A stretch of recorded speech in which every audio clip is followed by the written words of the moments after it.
Conclusion and sentence. The defendant committed two truly horrific murders of innocent children. Taten's death in particular was especially cruel and undoubtedly painful. On count one of the indictment regarding the death of Robert Baker, the court finds that all three aggravating factors proven beyond and to the exclusion of a reasonable doubt. The court finds the factors are proven are sufficient to impose a sentence of death. The court finds the defendant is eligible for the death sentence on this count. On count two of the indictment regarding the death of Tate and Baker, the court finds all four aggravating factors proven beyond and to the exclusion of a reasonable doubt. The finding on heinous, atrocious, and cruel by itself is sufficient to find for death. The court finds that in the aggregate, the four factors are sufficient to impose a sentence of death, and that the defendant is eligible for a death sentence on this count. The court has independently analyzed each of the mitigating circumstances and found many to be proven. The court has above assigned a weight to each of those circumstances. While they are expressed together, each of the circumstances are proven as to each of the two counts as if analyzed independently regarding Robert Baker and Tate and Baker's murders.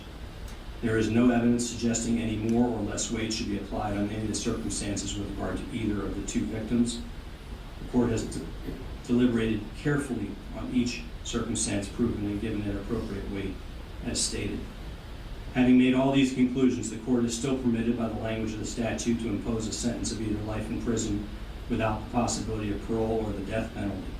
The defendant asked this court to disregard the verdict and override it in favor of life. This is not the case for such action.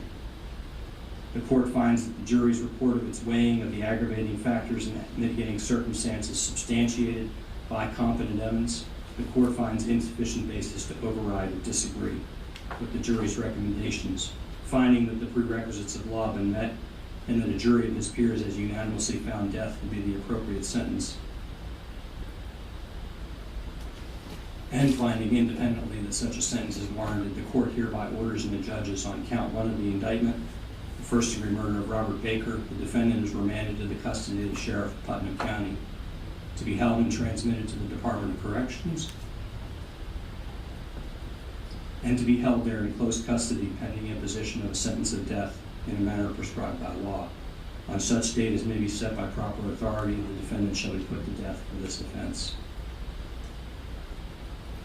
On count two of the indictment, the first-degree murder of Tate and Baker, the defendant is remanded to the custody of the sheriff of Putnam County to be held and transmitted to the Department of Corrections and to be held there in close custody pending the imposition of a sentence of death in a manner prescribed by law. On such date as may be set by proper authority, the defendant shall be put to death for this offense.